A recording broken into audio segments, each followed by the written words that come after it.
Bismillahirrahmanirrahim. Assalamualaikum warahmatullahi wabarakatuh. Selamat pagi, selamat beraktivitas, selamat belajar untuk siswa-siswi SMPN 1 Badekan kelas 7. Sebelum kita mulai pelajaran pada kesempatan kali ini, mari terlebih dahulu kita berdoa. Berdoa mulai.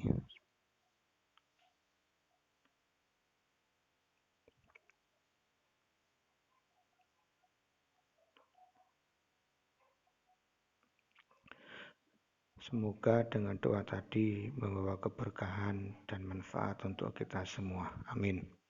Oke, anak-anak, sebelum saya menjelaskan materi ini, ya silahkan kalian absen terlebih dahulu. Absen sudah saya share di grup WA PAI. Jadi silahkan kalian absen. Setelah absen, kalian langsung bisa masuk ke Google Classroom untuk mengikuti pelajaran PAI. Gitu ya. Oke, dan sebelum kita lanjut, saya berpesan untuk kalian semua tetap menjaga kesehatan, terapkan protokol kesehatan dengan baik. Ya, walaupun kalian kemarin sudah divaksin, tapi kalian tetap harus menjaga atau menerapkan protokol kesehatan dengan baik supaya kita tetap sehat, supaya kita terhindar dari virus dan penyakit apapun. Oke. Eh, Sementara itu ya anak-anak, langsung kita ke materi. Oke, materi pertama. Ya, ini kita akan membahas tentang tata cara toharoh. Ya, untuk di video yang kemarin sudah saya jelaskan apa itu toharoh dan bagaimana cara bersuci dari najis. Ya, kemarin intinya bahwa kemarin saya sampaikan bahwa toharoh itu adalah bersuci dari najis dan dari hadas, ya kan? Bersuci dari najis dan hadas. Dan kemarin juga sudah saya sebutkan bahwa najis itu ada 3 plus. Kemarin juga saya sudah sampaikan tentang bagaimana caranya bersuci dari najis. Silahkan kalau ingin melihat lagi, kalian bisa menonton videonya di Google Classroom atau di channel YouTube saya. Oke. Nah, untuk hari ini kita akan membahas tentang bagaimana caranya bersuci atau toharoh dari hadas. Ya, kalau kemarin najis, sekarang caranya bersuci dari hadas. Nah, ya perlu diingat ya kemarin bahwa hadas itu ada 2. Satu hadas kecil, yang kedua hadas besar. Nah, sebelum kita masuk ke sana, kalian bisa baca dulu bahwa cara atau tata cara toharoh dari hadas itu ada 3. Satu mandi wajib, kedua wudhu, dan ketiga tayamum. Sedangkan sarana atau alat atau benda yang bisa digunakan untuk bersuci dari hadas itu ada air, debu, dan batu. Air, debu, dan batu. Sebenarnya masih ada, tapi yang inti ini dulu aja. Air, debu, dan batu. Oke, kita lanjut ke slide selanjutnya. Oke, perlu diketahui dulu bahwa air yang bisa digunakan untuk toharoh itu adalah air yang suci dan mensucikan. Ya, air suci dan mensucikan. Air suci dan mensucikan itu apa saja contohnya? Air yang suci dan mensucikan itu adalah air yang keluar dari bumi atau yang turun dari langit. Itu sifatnya suci. Air yang keluar dari bumi, artinya air sumber, bisa air sumur, air laut, air danau. Nah, itu airnya suci. Yang bisa juga air yang turun dari langit, misalkan air hujan. Nah, itu air yang bisa digunakan untuk bersuci. Selain itu,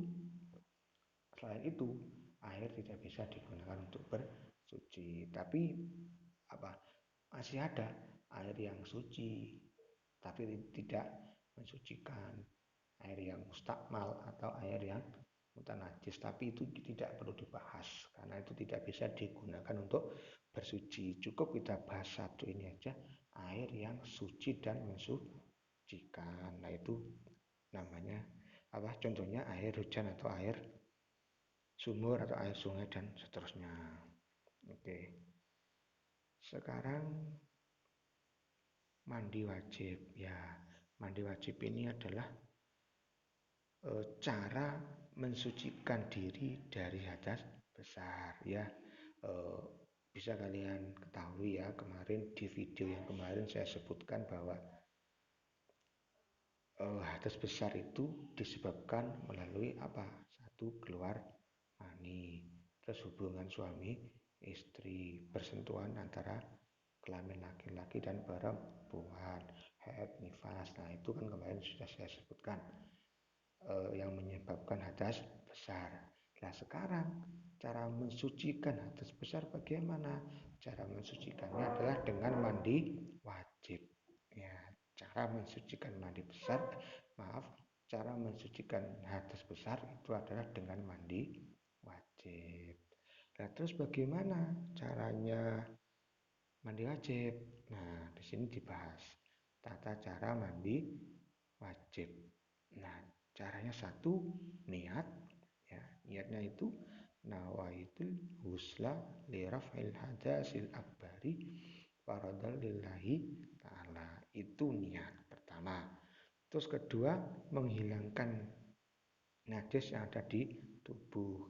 Kan yang keluar dari yang menyebabkan hadas itu kan terkadang bendanya najis, misalkan darah itu kan najis lah, itu dibersihkan dulu, najisnya itu dibersihkan dulu, baru kemudian membasahi atau menyiram seluruh anggota tubuh dari ujung kepala sampai ujung kaki dengan menggunakan air. Nah itu caranya itu. Jadi mandi wajib itu caranya niat, terus dibersihkan najisnya, baru membasahi seluruh tubuh kita dengan air tanpa terkecuali rambutnya, kulitnya itu harus rata dengan air. Lek seperti itu, insya Allah itu sudah kembali suci. Artinya semula kita hadas besar gara-gara misalkan haid misalkan. Nah, terus kita mandi besar seperti ini, maka kita sudah kembali suci. Nah, itu caranya mandi besar, mandi wajib itu. Ya. Nah, sedangkan sunahnya mandi besar itu ada banyak ya. Bisa wudhu dahulu sebelum mandi besar, mendahulukan anggota badan yang bagian kanan, terus menggosok tubuh dan sebagainya. Itu adalah bagian dari sunahnya mandi besar. Oke, kita lanjut ke materi selanjutnya. Selanjutnya. Wudhu sekarang ya. Sekarang kita bahas namanya wudhu. Wudhu ini adalah cara mensucikan diri dari hadas kecil. Nah, kalau tadi hadas besar cara bersucinya dengan mandi wajib, kalau hadas kecil cara bersucinya dengan berwudhu.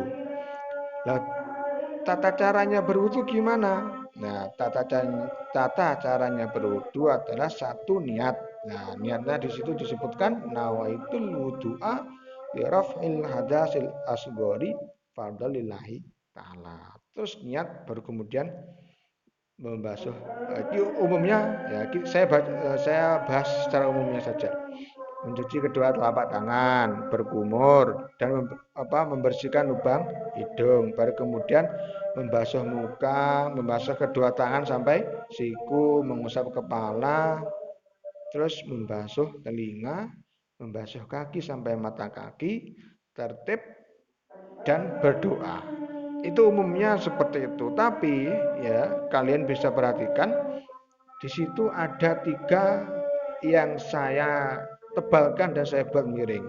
Ya di situ Ada disunahkan mencuci kedua telapak tangan, berkumur, membersihkan lubang hidung. Terus bawahnya ada disunahkan membasuh telinga dan berdoa setelah wudhu. Nah, yang saya tebalkan ini adalah sifatnya sunnah, ya. Sifatnya sunnah artinya apa? Artinya ketika yang sunnah ini tidak dikerjakan, yang dikerjakan hanya yang tidak saya tebali ini, atau yang wajib atau yang fardu, maka wudhunya sudah sah. Artinya kita sudah suci dari hadas kecil. Nah, ini saya terus lengkap karena umumnya kita berwudu seperti ini. Itu ya, paham ya? Artinya sekali lagi saya sebutkan bahwa selain yang dicetak tebal itu, ya kalau kita mengerjakan selain yang dicetak tebal itu, maka wudhunya sudah sah. Itu.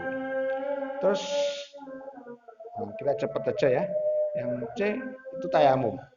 Ya, sedangkan tayamum ini ya ini bisa digunakan untuk mensucikan diri dari hadas besar dan juga hadas kecil. Tetapi ini sifatnya pengganti. Ya, tayamum ini pengganti dari wudhu dan mandi. Kalau misalkan hadas besar ada kendala, maka cara mensucikannya tidak mandi wajib tapi bisa tayamum. Hadas kecil, cara mensucikannya dengan berwudhu misalkan. Kalau terkendala, maka wudhu bisa diganti dengan tayamum. Itu. Nah, syaratnya tayamum gimana?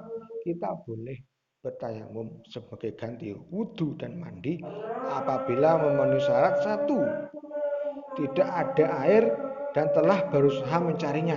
Nah, ini memang kemarau, enggak kemarau, ya pokoknya tidak ada air. Nah, itu maka boleh tayamum. Berhalangan menggunakan air. Nah, misalkan sakit. Nah, contohnya kalian punya sakit, sakitnya itu bisa kambuh, bisa lebih parah apabila terkena air. Maka ketika mau bersuci dari hadas kecil tidak yang seharusnya wudhu bisa diganti dengan tayamum.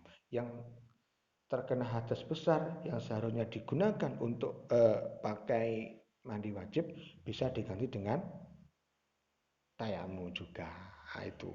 Terus yang ketiga telah masuk waktu sholat. Jadi tayamum itu bedanya dengan wudhu adalah kalau maaf ya, hadas kecil kan berwudhu bisa diganti dengan tayamum, ya kan?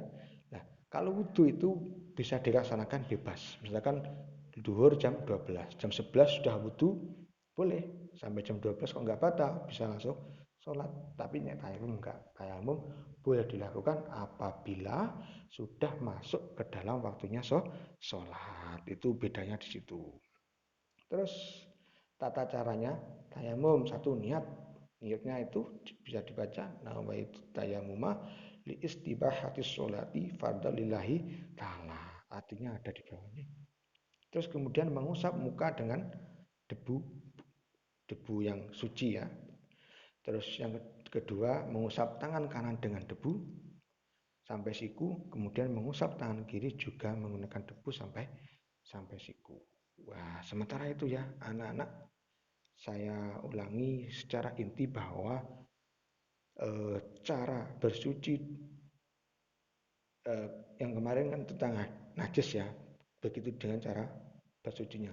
Nah ini hari ini secara inti kita bercara bersuci dari hadas besar, dari hadas. Hadas ada dua, hadas besar dan hadas kecil. Yang pertama hadas besar, cara bersucinya adalah dengan mandi wajib. Tata caranya gimana? Tata caranya dengan niat membersihkan najis yang ada di tubuh, baru kemudian menyiramkan air ke anggota badan, seluruh anggota badan sampai ujung kaki sampai ujung kepala. Yang kedua, bersuci dari hadas kecil, yaitu caranya dengan wudhu.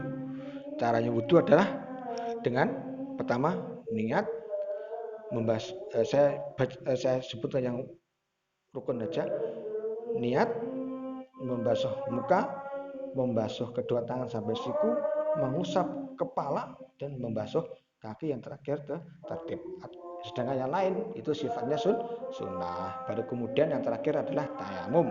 Tayamum itu bisa digunakan untuk bersuci dari hadas besar dan juga hadas kecil sebagai ganti dari wudhu dan mandi wajib. Tata caranya niat, baru kemudian mengusap wajah dengan menggunakan debu, mengusap tangan kanan menggunakan debu, mengusap tangan kiri dengan debu sampai siku. Nah, itu kurang lebihnya seperti itu ya anak-anak. Nanti kalau ada pertanyaan silakan ditanyakan di kolom komentar di Google Classroom atau bisa WA di grup PAI atau bisa WA Japri ke saya. Sementara itu anak-anak yang bisa saya sampaikan semoga membawa manfaat untuk kita semua ya, tetap semangat ya. Tetap semangat belajar yang rajin. Terima kasih. Assalamualaikum warahmatullahi wabarakatuh.